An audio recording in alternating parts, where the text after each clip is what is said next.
A tothom, senyores i senyors, benvinguts i benvingudes a aquest primer dia complet d'aquest primer congrés dedicat a la intel·ligència artificial que es fa aquí al Principat d'Andorra sota el títol Milo AI, intel·ligència artificial per a tots, inclús també per als animals. Ja veieu que el Milo és el nostre personatge protagonista que ens acompanyarà durant aquesta jornada sencera de congrés i també demà dissabte, amb unes jornades força atapeïdes, amb unes conferències i unes ponències i unes taules rodones força interessants que ens ajudaran a tots, de ben segur, a desenvolupar-nos més, a aprendre molt més, a conèixer noves coses i també a fortificar tot allò que ja havíem adquirit. Abans de començar, sí que m'agradaria, primer de tot, presentar-me. Soc en Quim Barceló, seré la persona que aniré presentant cadascuna d'aquestes ponències al llarg del dia d'avui divendres i també de demà dissabte. També recordar-vos que estem en un congrés plural a nivell d'idiomes i que cadascú parlarà amb l'idioma que més li convingui, però per això tenim un sistema de traducció simultània a través d'intel·ligència artificial. No sé si podem veure el QR en pantalla, aquí el tenim, aquí tenim aquest QR en pantalla que si voleu podeu escanejar amb el vostre telèfon mòbil i d'aquesta manera tindreu la traducció simultània amb l'idioma que us convingui per poder escoltar les diferents xerrades que es aniran fent al llarg d'aquesta jornada d'avui dissabte i també d'avui divendres i també de demà dissabte. També vull recordar-vos, abans de començar amb la primera de les ponències, que aquí a l'Hotel Roc Blanc, el lloc on s'acull aquest congrés Milo d'intel·ligència artificial, i tenim diverses zones distribuïdes, perquè d'aquesta manera tots els congressistes, tots els ponents i també totes les persones com a espectadors que formeu part d'aquest esdeveniment tingueu l'oportunitat d'interactuar entre vosaltres d'una forma personalitzada. Ja heu vist que a la zona del hall, a la zona d'entrada de l'Hotel Roc Blanc, hi tenim una zona d'empreses i de startups que estan presentant els seus projectes. Per tant, és una també molt bona oportunitat perquè tingueu la possibilitat d'establir nous contactes. També a la primera de les plantes del Roc Blanc, sales per fer reunions i també zones de descans i dedicades als coffee breaks que també seran necessaris de poder anar fent. Bé, i sense més dilació anem a començar perquè, com us deia, tenim una agenda molt atapeïda de ponències, de xerrades, de tertúlies i començarem ja per la primera de les ponències d'aquest matí. És una conferència que dividim en dues parts, té 1 hora 30 minuts de durada aproximadament entre les dues parts. La primera part serà presentada pel senyor Erol Giraudy, que tenim aquí amb nosaltres. Ell és expert en MVP i tester beta, està involucrat en àrees com monitoratge de tecnologia i tecnologies de la informació i de les comunicacions, governança, intel·ligència artificial i proves beta per productes com Microsoft Edge. També ha escrit llibres, de fet ahir ja va estar amb nosaltres, sobre la implementació de portals d'intel·ligència artificial, inclòs un llibre titulat Conversa de 24 hores amb ChatGPT. Doncs bé, ell ens ajudarà a introduir també un dels ponents que ens acompanyarà en aquest primer temps, aquesta primera ponència, el senyor Philippe Trottin, amb la demostració de ChatGPT de Microsoft. I posteriorment una conferència que té un títol força suggeridor: Sexe, intel·ligència artificial i rock and roll, amb el senyor Javier Méndez, que és MVP de Microsoft i té un doctorat en intel·ligència artificial. Gràcies per acompanyar-nos també. Més de 25 anys d'experiència professional en ajuda a organitzar, a resoldre problemes mitjançant les tecnologies amb intel·ligència artificial. Bé, de fet, el currículum és molt llarg, senyor Menéndez, però bé, el que està molt clar és que és un apassionat del món de la tecnologia i que posseeix diverses certificacions en diversos camps i que ha participat, entre molts esdeveniments, al Global Power Platform de Bootcamp i també a Fitur, la Fira Internacional de Turisme d'Espanya. Doncs bé, seran les dues parts d'aquestes primeres ponències d'aquest matí. els donem la benvinguda al Roc Blanc, els donem la benvinguda a aquest congrés Milo d'intel·ligència artificial. Monsieur Gault, endavant. Merci, bonjour à tout le monde et merci d'être ici. Alors, je vais vous présenter notre intervenante chez Microsoft France, Philippe Trottin. Il va être en ligne sur l'écran dans quelques secondes, je pense. Mais de toute façon, avant de vous le présenter, je vais vous donner une petite information. À un moment donné dans ma vie, j'étais vice-président d'un club caritatif qui s'appelle le Lions. Et j'ai acheté plusieurs chiens pour guider des gens qui étaient en situation d'incapacité de vue. Et ces chiens, aujourd'hui, c'est un peu les copilotes d'une personne non-voyante. Le pilote étant la personne voyante. Alors, vous allez avoir Philippe qui va vous parler de ce côté-là, de l'aspect de l'utilisation de copilotes et des solutions d'intelligence artificielle dans le handicap. Ce qui est très particulier, c'est un créneau qu'il occupe depuis, il va vous dire, je ne sais plus exactement, et je vais lui céder la parole. Je vais lui céder la parole. Philippe, c'est à toi. 1 minute. Eh ben voilà, 1 minute. Donc c'est pas grave. On a l'habitude de ces petites minutes où il faut continuer à vous présenter le tout. C'est vrai que j'aurais aimé faire une grosse démonstration de ce que représentait SharePoint, qui était mon cœur d'activité chez Microsoft. Mais en l'occurrence, maintenant, c'est une couche basse qui tourne sur l'intelligence artificielle, copilote, et dans la couche haute. Entre les deux, vous avez Office 365. C'est ce qu'il va vous expliquer, ce qu'il va vous montrer. Peut-être.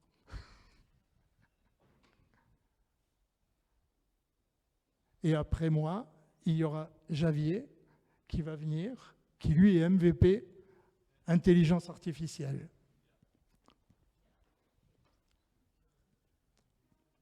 Ça y est? Non. Bonjour. Donc, si vous le savez, aujourd'hui... Ah, le voilà. Philippe, salut, tu vas bien? Oui, ça va bien, oui, désolé. Il n'y a pas de problème. Donc, vous pouvez voir qu'il y a son LinkedIn et son Twitter qui est là. Et évidemment, vous pouvez éventuellement aller voir ce qu'il fait. J'ai fait déjà l'introduction en parlant des chiens de guide. Et je te souhaite une bonne présentation autour de copilote, du handicap et de l'intelligence artificielle. À toi, Philippe. Oui, Rol, je vais demander juste à Jordi de me laisser le partage d'écran pour que je puisse partager mon écran, puisque pour l'instant, je ne le peux pas. Voilà, c'est fait. Alors, je vais vous partager mon écran et effectivement, Erol a dû vous le dire, je suis en charge chez Microsoft à la fois de la mission handicap de l'entreprise chez Microsoft France et je suis également en charge de l'accessibilité numérique. Donc, on va voir un petit peu comment une solution comme Copilote peut aider dans le cadre des personnes en situation de handicap notamment. Juste une petite introduction, évidemment, on utilise de plus en plus la technologie et donc il est essentiel de s'assurer que ces technologies sont bien accessibles à tous et à toutes. Il y a évidemment une vraie difficulté pour les personnes en situation de handicap, à la fois pour leur permettre finalement de s'intégrer dans la vie courante, à la fois dans les entreprises, trouver un métier, en même temps pour des jeunes pouvoir suivre leurs études. Donc c'est un combat de tous les jours pour permettre aux gens de pouvoir finalement pleinement participer à la société.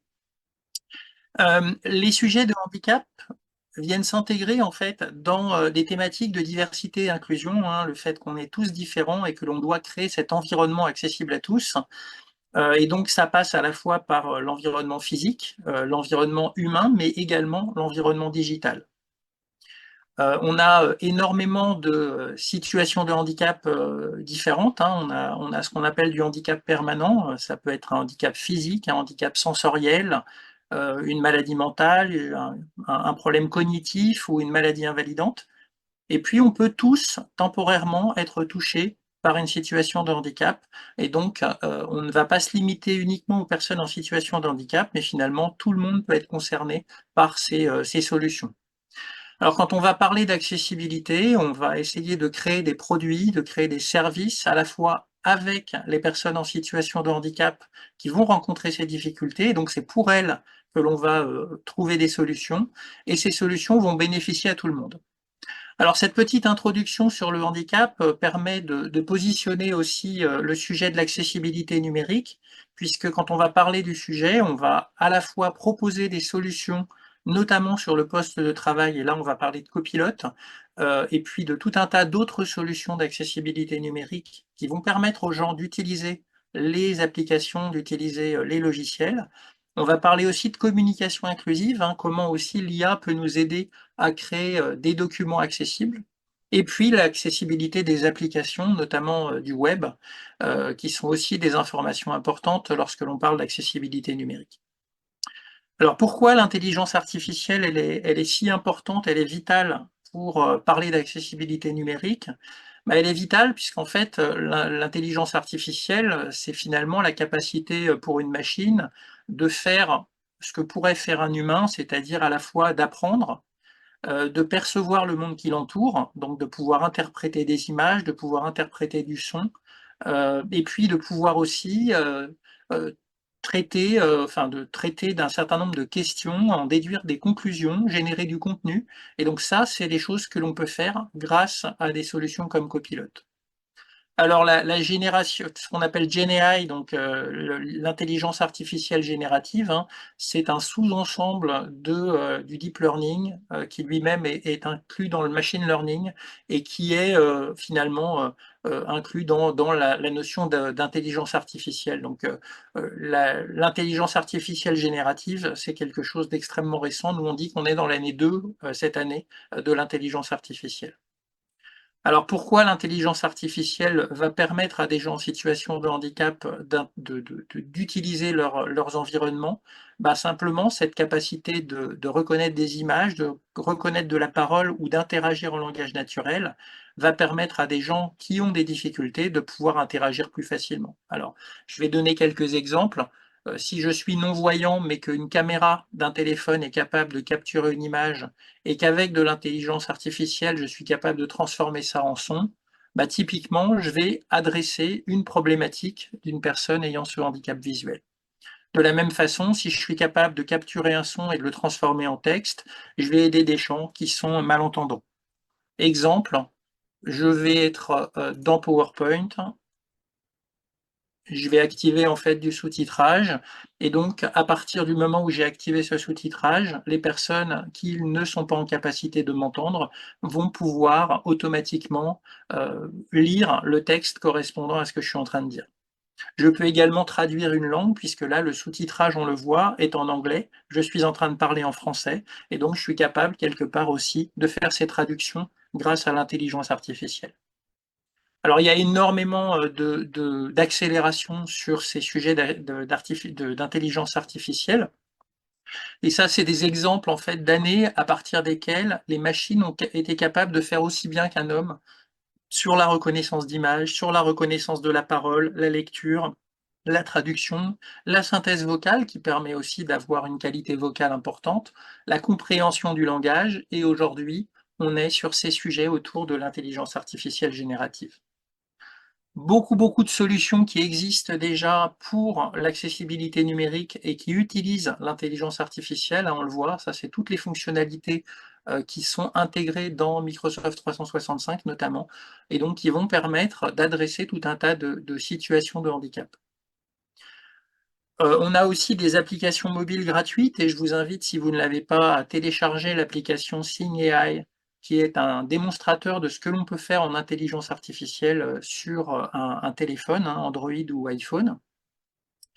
Et on va maintenant s'intéresser vraiment à cette partie autour de l'intelligence artificielle générative, hein, qui va permettre d'adresser tout un tas de thématiques, aussi bien dans le domaine de la santé, l'éducation, l'industrie, l'art ou l'environnement. Et donc on va voir un certain nombre de démonstrations. Alors, L'intelligence artificielle générative se différencie de la recherche. La recherche va essayer de lister un certain nombre de pages qui contiennent des informations recherchées, alors que l'intelligence artificielle va aller plus loin puisqu'il va chercher des pages et va être en capacité de synthétiser cette information.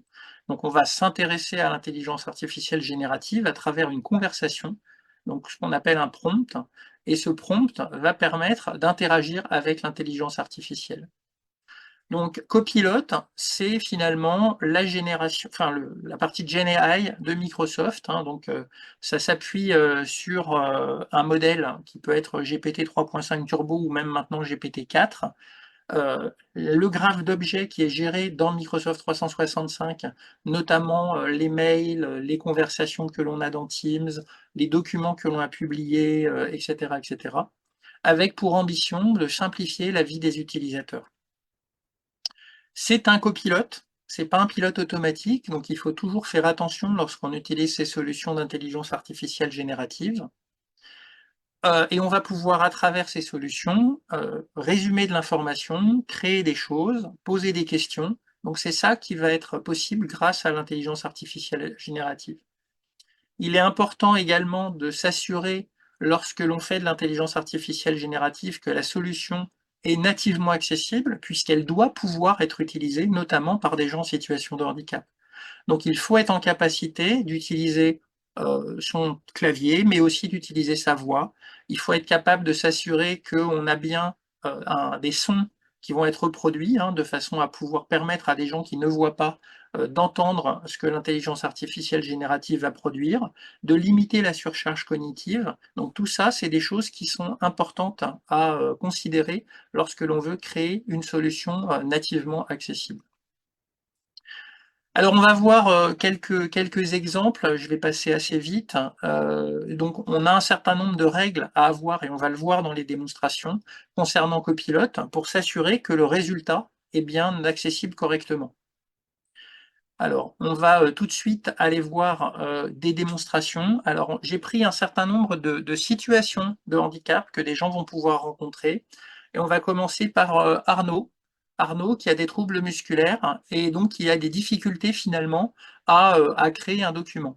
Donc, on va aller dans Outlook. Donc, je suis dans Outlook. Je veux créer un nouveau mail. D'accord ? Et donc, je vais demander en fait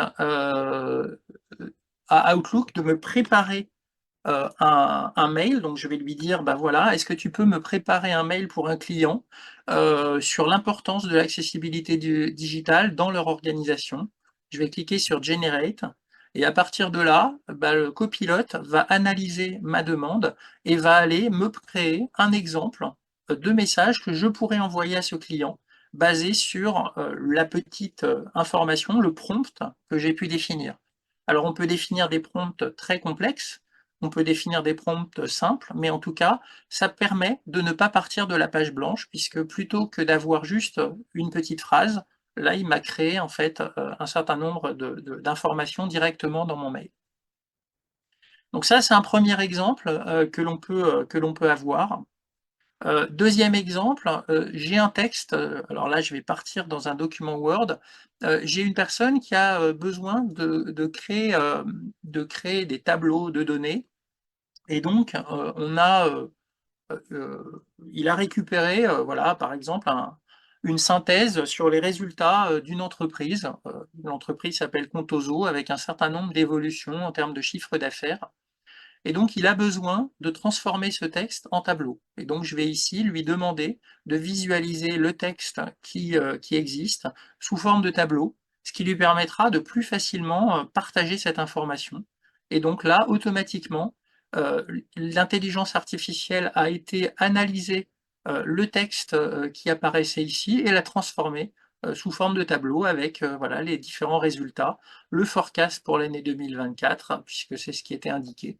Et donc, forcément, l'information entre un texte comme ça qui peut être complexe, là j'ai mis juste 3 lignes, mais qui pourrait faire plusieurs pages, et un tableau, forcément, ça va être plus facile de comprendre, plus facile de synthétiser une information. Donc ça, c'est des exemples assez simples. On va prendre quelqu'un, par exemple, qui a des difficultés visuelles et donc qui a du mal, en fait, à lire son écran. On va pouvoir, grâce à Copilot également, résumer une conversation de mail, parce qu'il peut être difficile de temps en temps de se dire, bah voilà, on a eu beaucoup d'échanges avec quelqu'un, et donc ça peut être un peu compliqué de pouvoir savoir ce qui a été dit dans cette information. Donc là, j'ai un petit bouton résumé, et donc automatiquement, il va aller scanner l'ensemble des mails qui ont été échangés, et il va combiner toute cette information pour me fournir une synthèse de ce qui a été échangé. Donc là, il faut lui laisser le temps de faire ce résumé. Alors c'est généralement assez rapide par rapport à la lecture de l'ensemble de l'information, évidemment, de l'ensemble des mails échangés. Et donc on va voir le résultat dans quelques secondes. Ah, allez. Donc ça met un petit peu de temps par rapport à l'environnement dans lequel on est aussi. Je suis dans un environnement de démonstration, donc forcément, le système n'est pas forcément optimisé. Bon, il a l'air d'être un peu lent. On va le laisser faire et puis on va passer à une autre démonstration, on viendra regarder. Ah non, voilà. Donc là, typiquement, il a été récupéré des informations sur les gens qui ont échangé de l'information, et puis il me dit: «Bah voilà, j'ai été invité, en tant qu'expert sur l'intelligence artificielle lors de Viva Technologies. J'ai accepté l'invitation et puis voilà, on m'a demandé de préparer cette invitation». Voilà, donc automatiquement, ce résumé a été fait par Copilot et m'évite de lire l'ensemble des mails et de savoir ce qui a pu être échangé dans une conversation qui peut être relativement complexe. Alors, regardons une autre situation. Je peux demander aussi à Copilot, alors je peux être, par exemple, non-voyante, et je suis dans Teams et j'ai besoin d'obtenir un résumé de tout ce qui a pu être échangé sur un sujet donné. Donc je vais aller dans Teams, donc Microsoft Teams qui est ici. J'ai ici un bouton Copilote et je vais pouvoir dire à Copilote: «Est-ce que tu peux me faire un résumé de tous mes mails récents qui parlaient de l'ERG Disability», donc c'est la communauté handicap de Microsoft France, et donc il va analyser tout un tas d'éléments, tout un tas d'informations. Il va essayer de combiner tout ça et de me proposer un résumé de ce qui a été dit. Voilà, donc il me dit: «Bah voilà, hier matin, voilà ce qui a été dit, ensuite, il y a telle et telle personne, voilà. Il y a Errol qui m'a d'ailleurs envoyé un message sur LinkedIn, donc il a récupéré toutes ces informations pour me faire une synthèse de ce qui a pu être dit en fait sur mathématiques ERG Disability. Voilà. Je vais lui demander de s'arrêter. Donc on peut faire énormément de choses. On peut résumer par exemple un échange qui a pu avoir lieu dans une session Teams. Imaginons, j'arrive en retard à une réunion, je vais pouvoir dire à Copilote: «Est-ce que tu peux me résumer ce qui a été dit dans la conversation, donc dans l'échange de la réunion, puisque je suis arrivé en retard, ou parce que j'ai du mal à entendre, et donc je vais pouvoir avoir une information sous une forme textuelle plutôt que d'avoir une information orale». Je vais pouvoir dire aussi à quelqu'un, Damien, qui a de la dyspraxie, donc qui a du mal à utiliser en fait ses mains, je vais pouvoir demander à Copilot de me créer une présentation. Donc imaginons, je suis dans Copilot ici, j'aimerais bien que Copilot me prépare une présentation sur l'historique des Jeux olympiques avec un maximum de 5 diapositives. Donc je vais lancer la demande, et donc Copilot va aller chercher de l'information, en l'occurrence sur le web, puisque c'est pas la partie Jeux olympiques, on l'a pas en interne, donc on va retrouver ça sur le web, mais va automatiquement aller chercher cette information sur le web et va me créer des diapositives associées. Alors on va voir ça, on va le laisser faire.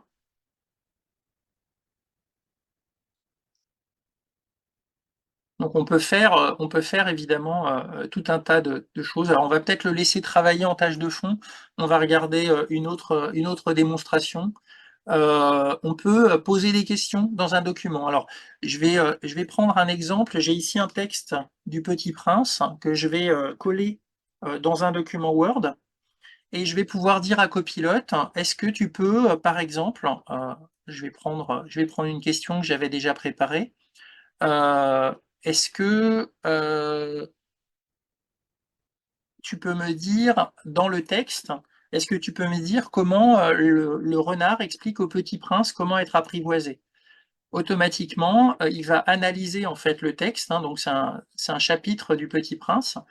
Il va analyser ça et il va aller me sortir une information correspondant à la question que j'ai posée. Donc forcément, si j'ai des difficultés à comprendre le texte, je vais pouvoir, grâce à ces questions, récupérer beaucoup plus facilement l'information. Donc là, il est en train d'analyser l'information et donc il va me sortir la réponse associée.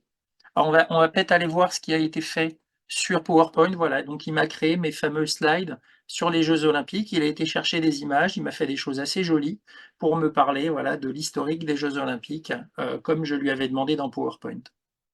Et si je vais maintenant dans Word, ici, il m'a fait il m'a répondu à ma question correspondant à la question que j'avais dans le texte du Petit Prince. Alors, on va voir une dernière démonstration. Je vais aller dans le whiteboard, donc le tableau blanc de la suite Office. Il y a quelque chose d'intéressant dans le tableau blanc, c'est la possibilité de pouvoir suggérer des idées. Donc, je vais dire à Copilote, est-ce que tu peux me suggérer des idées? Comment créer un événement accessible ouvert à la diversité? Donc, je vais lancer Copilote sur cette demande. Donc, il va aller chercher des éléments correspondant voilà, à des suggestions. Il n'y a que 6 idées ici, donc je vais lui demander d'aller en chercher davantage. Parce que 6 idées, ça ne va pas être suffisant. Donc, voilà, je vais cliquer 2 ou 3 fois sur en rajouter. Donc là, il cherche tout un tas d'idées. Donc, je vais insérer ça directement sur mon tableau blanc et je vais demander à l'intelligence artificielle de classer ces idées en thèmes de façon à pouvoir les mettre en œuvre. Donc là, automatiquement, il m'a proposé un certain nombre d'actions pour me permettre de créer un événement inclusif. Voilà. Alors, on va s'arrêter là parce que par rapport à votre timing, il y a pas mal d'autres possibilités. Je vais arrêter de partager mon écran. Donc on peut, bien entendu, comme vous l'avez vu avec Copilote, faire énormément de choses. On peut, pour des enseignants, préparer des cours. On peut synthétiser des mails, synthétiser des réunions. Grâce à ça, quelque part, on va aider notamment les personnes en situation de handicap à pouvoir utiliser ces solutions. Merci.